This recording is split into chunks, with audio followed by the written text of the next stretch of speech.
Hello and welcome to World Talks here on TVP World with me, Ashim Kumar.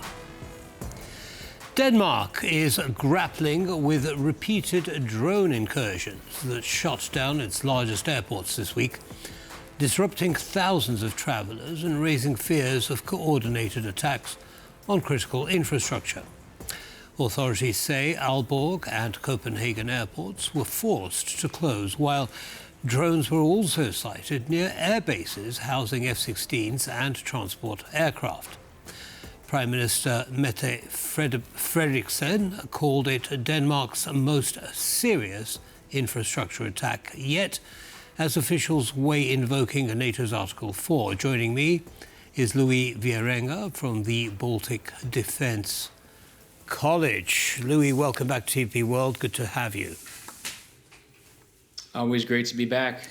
Thank you, sir. So, what do we know so far about the drone attacks in terms of their source? It hasn't been definitely attributed to Russia, but where there's smoke, there's fire. And most likely, one of the attacks was launched locally. The Danish government has said that a professional actor is behind these drone incursions. And when they flew over the airports, the way that it was conducted seems to be professional. But of course, they're looking for concrete attribution, but they have not ruled that out. The defense minister has said that it was a hybrid attack that was part of a systematic operation. But as I mentioned, the devices are launched locally. I know that, of course, the police are definitely on it, as are the security services, and drones weren't shot down in this case. But the Danish authorities did reinforce the message that they do have the capability to do so. This was largely because of the safety of the surrounding population there. And so everything that's unfolding is not entirely clear, but there will be an EU meeting on Friday, and there's very likely going to be an Article 4 consultation. Right. Okay, we'll come to those in just a second, Louis. I just want to go back to what you meant by when you use the word local, that they were locally done. Do you mean local as in the region or local within Denmark? That's not quite clear. I think the thinking is local within Denmark, but I think in the broader Scandinavian area, it could have been as well. But what that means is that it was somebody operating outside of Russia. Of course, that does not mean that it's not a Russian asset. That's likely what it probably is. Could it be launched, or could they have been launched from ships in the busy Baltic sea lanes? I guess that's a possibility, but of course, there's a lot of that region is very closely monitored because of the previous MO in terms of hybrid activity, which was undersea cable cutting. The MO seems to have shifted to violating airspace. So the boundary testing, in my read of that, is very much a multi-domain testing. So land is of course the least removed from the equation, because that would, of course, mean that it really gets into the Article 5 question. Cyber, of course, NATO allies can trigger Article 5 over cyber, but that hasn't happened before. But air and maritime is where we're seeing a lot of the hybrid attacks towards the Baltic states. Okay, and towards Denmark now and Poland. So these drone attacks seem to be increasing in intensity. You mentioned Poland. Of course, Estonian airspace was violated, and now Denmark. And of course, these aren't the first drones that have flown into Denmark airspace. So there is an escalation here. What happens next? You mentioned Article 4. What does that mean? Well, there's definitely an escalation, and what I would refer to what's happened this month in September with Poland, with Romania, with Estonia, now with Denmark, but also Norway, Sweden, and maybe even Germany, is what I would call boundary testing. I do believe that it is, as I mentioned, where there's smoke, there's fire.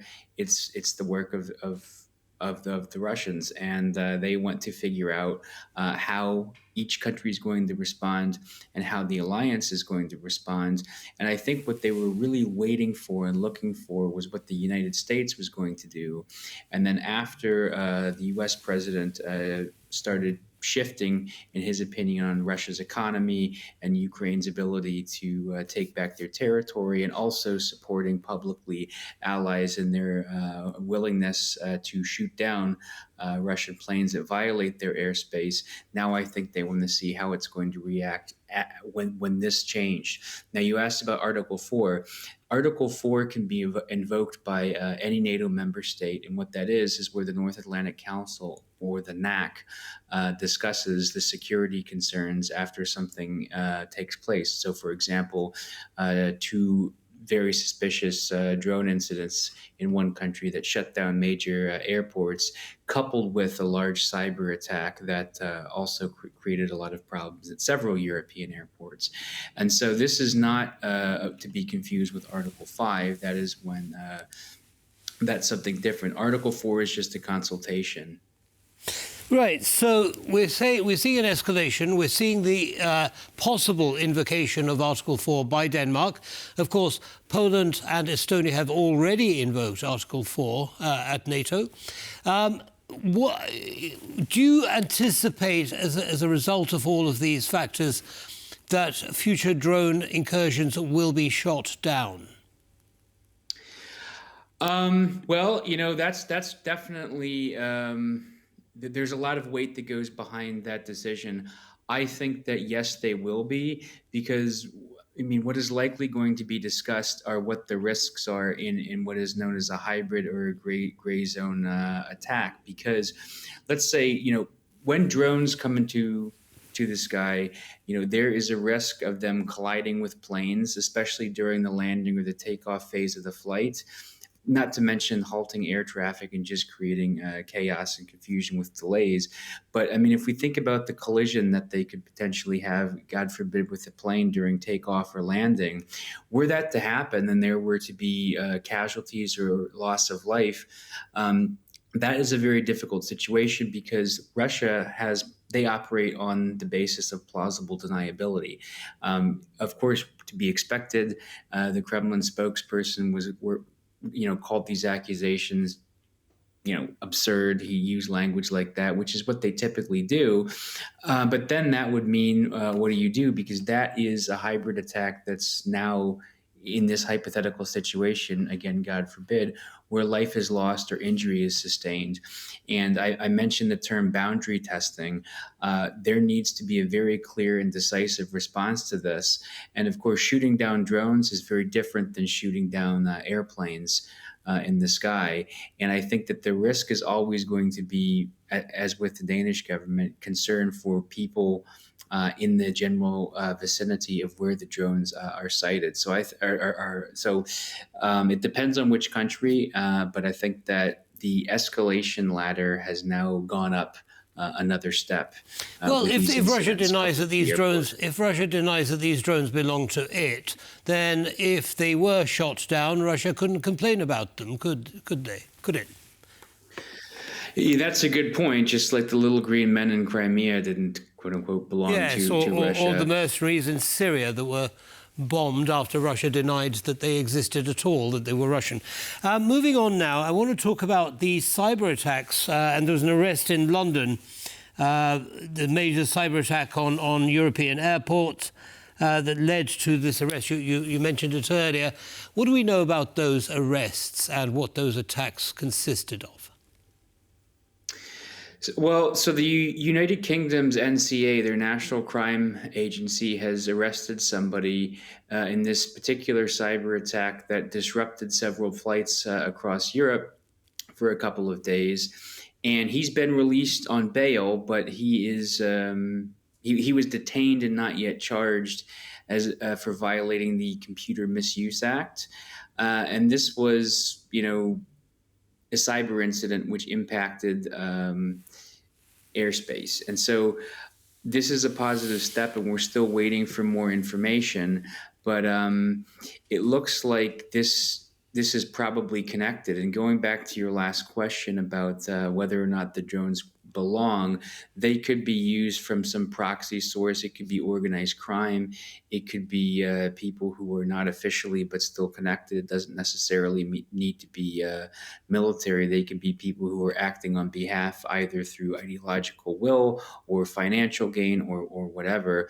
And, who knows? Nothing that I have seen has been listed about who this person is, but hundreds of flights were delayed or canceled, and this spans from Dublin to Brussels to Heathrow to Berlin, and this was just,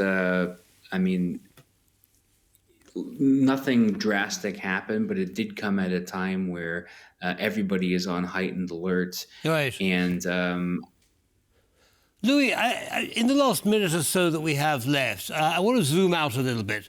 We're looking at cyber attacks across Europe. Many NATO countries attacked in this way. We're looking at drone incursions, incursions of fighter jets. We're looking at arson attacks across the country, and all of them seem to lead to the same source.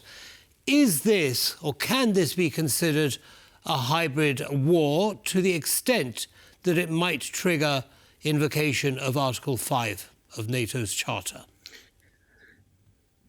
Well, I use the example of if a drone were to collide with an airplane and passengers were to lose their life.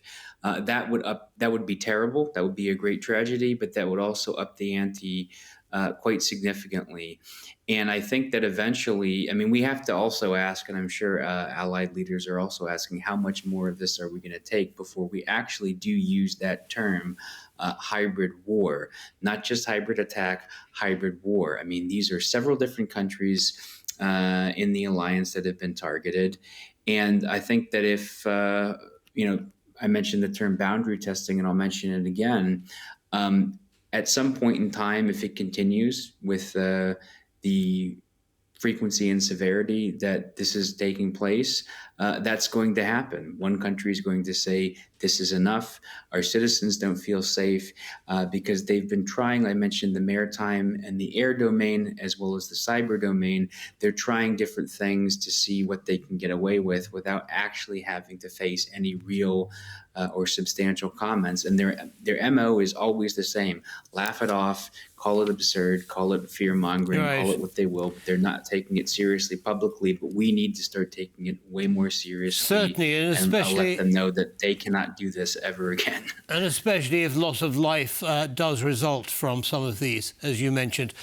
Louis Wierenga, thank you very much, as always, for sharing your analysis with our audience. Have a good evening. It's my pleasure. You too. Have a nice evening. Thank you. That brings us to the end of this episode of World Talks. Don't go away, though.